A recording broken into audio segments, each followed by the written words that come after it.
আপনার দেখা যায় একরকম, ঘটে আরেক রকম। যে গণভোটটা নিয়ে এত কাহিনী, সেই গণভোটটার কিন্তু প্রথমে যদি হতে পারে এরকম কোনো মূল্যই ওইভাবে করতে হয় তাই করা। আমি যদি প্রথম থেকে বলি, গণভোটের বিপক্ষে বিএনপি ছিল এই কারণে, বিএনপি এইটার এই সংস্কারের বিপক্ষে না, যার নোট অফ ডিসেন্ট আছে দিয়ে দিয়েছিল।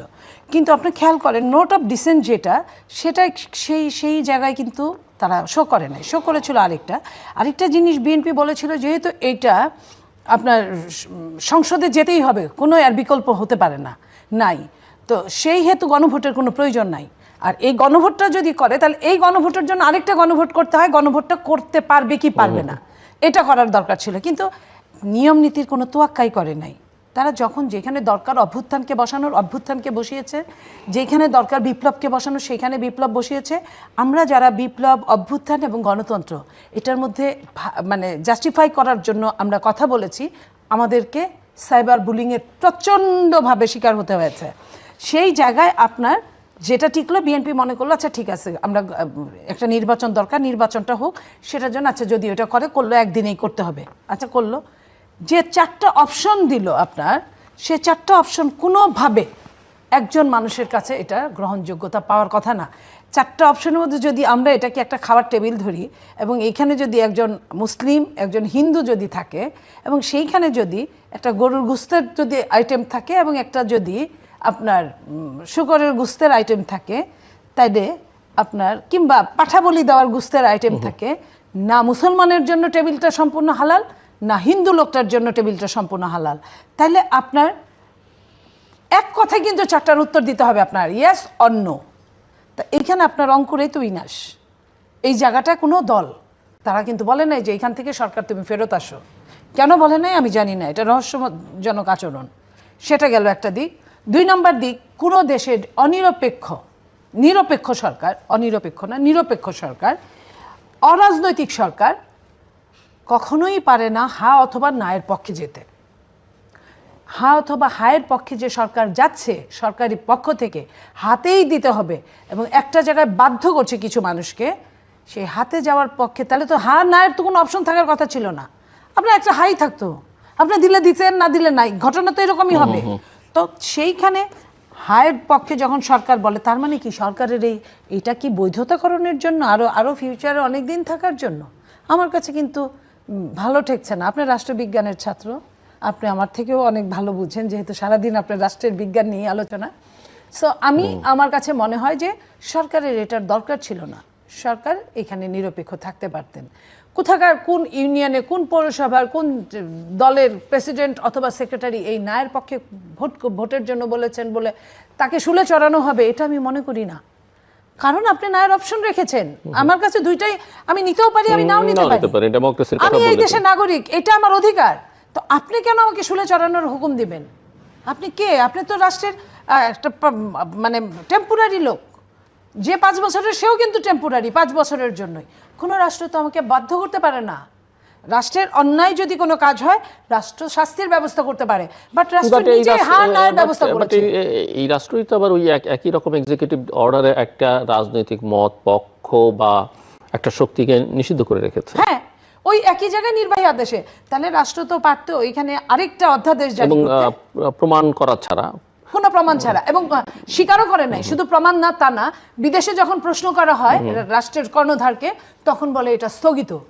দেশে যখন প্রশ্ন করা হয় তখন বলে এটা নিষিদ্ধ। নিষিদ্ধ এবং স্থগিতের মধ্যে আকাশ পাতাল ব্যবধান। সেটাও কিন্তু, এবং কখনো কখনো চাপে পড়ে কিন্তু রাষ্ট্রের কর্ণধার এটাও বলেন যে কোনো সময় চালু হতে পারে। এই যে 3 রকম কথা বলা, রাষ্ট্র যখন জনগণকে বিভ্রান্ত করার জন্য চরমভাবে মাঠে নামে, তখন তো ওই জনগণের ভালো কিছু হতে পারে না। জনগণ যে নেগেটিভে যাবে সে তো সত্যিও বলতে পারবে না। কারণ আমি দেখলাম কোনো একটা দলকে বাধ্য করা হয়েছে, কোনো একটা দলের নেতা বলেছে যে হ্যাঁ হাই দিবে, সে কিন্তু কনফার্ম না, কনফিউজ। সে কনফিউজ নিয়েও ইলেকশনের আগে কোনো দ্বন্দ্বে জড়াতে চাচ্ছে না। এই যে ভেতরে মানুষের মনটা রহস্যজনক। আপনি আমার রহস্যতার জায়গায় যদি আঘাত করেন, আপনি নিশ্চয়ই সেখান থেকে পজিটিভ কিছু পাবেন না। যদি পান, ওই যে কয় না যে তোমার মারতে চাই, কয় যে কয়টা খাবা, কয়েকটাও না, কয় যদি বান্দা মারি, কয় পুরাটাই। তো আপনি এখানে বান্দা মারতেছেন। বান্দা মারলে আপনি কি হবে? আপনি যখন ছাড়বেন, কখনো না কখনো এই বান্দা মারার জন্য আপনাকেও কিন্তু মাসুল গুনতে হবে। ইতিহাস থেকে কেউ পার পায় না, জি, অতীত থেকে কেউ পার পায় না। মিস্টার শামীম, আপনাদের মধ্যে বিভ্রান্তি আছে, যেটা নীলুফার চৌধুরী মনে বলছেন যে এক ধরনের বিভ্রান্তি ছড়ানোর চেষ্টা আছে, এই যে কোন কে ইলেকশন করতে পারবে, কে পারবে না, গণভোট আসলে কতটা সংবিধান সম্মত, তারপরে এই যে 4টে প্রশ্ন, 4টের পেছনে আছে অসংখ্য প্রশ্ন, মানুষ আসলে ডিসাইড করবে কীভাবে? ইভেন ধরেন এখানে যদি 20টা ইস্যু থাকে বা 10টা ইস্যু থাকে, আমি 6টা এক তুললাম, 4টায় আমি একমত নাও হতে পারি, আমি মনে করতে পারি এটা আমার দেশের জন্য ক্ষতিকর, সেটা আমি কীভাবে বোঝাবো? প্রশ্নটা এক জটিল, এত জটিল একটা প্রশ্ন যে এইটা। এবং ধরেন আওয়ামী লীগ ক্ষমতায় থেকে অনেক অন্যায় করেছে, সীমাহীন অন্যায় করেছে, কিন্তু সীমাহীন অন্যায় করলে তো আপনি আদালত কর্তৃক প্রমাণ করে তাকে নিষিদ্ধ করেননি বা তার কার্যক্রম স্থগিত করেননি। অপরাধী যারা, তাদের বিচার এখনও আপনি সেই অর্থে করতে পারেননি, কেবলমাত্র 2-4 জনের বিরুদ্ধে রায় হয়েছে। এর বাইরে আপনি একটা, তাদের তো সমর্থক গোষ্ঠী আছে, ভোটার আছে, এবং তারা কোটি কোটি বা লক্ষ লক্ষ, আপনি কি তাদেরকে বাইরে রেখে নির্বাচন করতে পারেন কিনা, এবং তাদের স্পেস আসলে কোথায়? দেখেন, এই প্রশ্নগুলো এই ছোট্ট সময়ে এর উত্তর দেওয়া, এর বিষয়ে বিশ্লেষণ করা, এটা ভেরি ডিফিকাল্ট, আপনি নিজেও বোঝেন।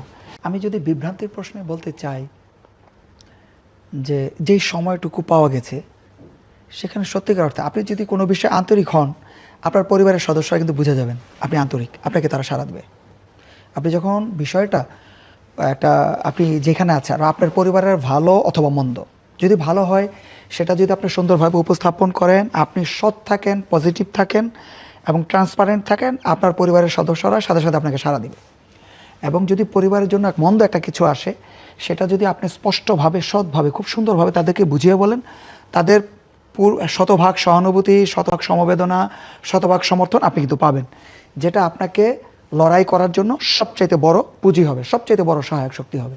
এখন আমাদের প্রশ্নটা হচ্ছে, গত 1.5 বছর কিন্তু অনেক সময়, এই 1.5 বছরে জনগণ আপনার উপরে যে আস্থা রেখেছে, রাজনৈতিক দলগুলো যে আস্থা আপনার উপরে রেখেছে, শুধু তাই না, যারা ক্ষমতায় যেতে চায়, ক্ষমতায় যাওয়ার যোগ্য, যেটা প্রাথমিকভাবে মনে হয় যারা বিরোধী দল বা বড় দল যোগ্য, তাদের উপরে কিন্তু জনগণের প্রত্যাশার একটা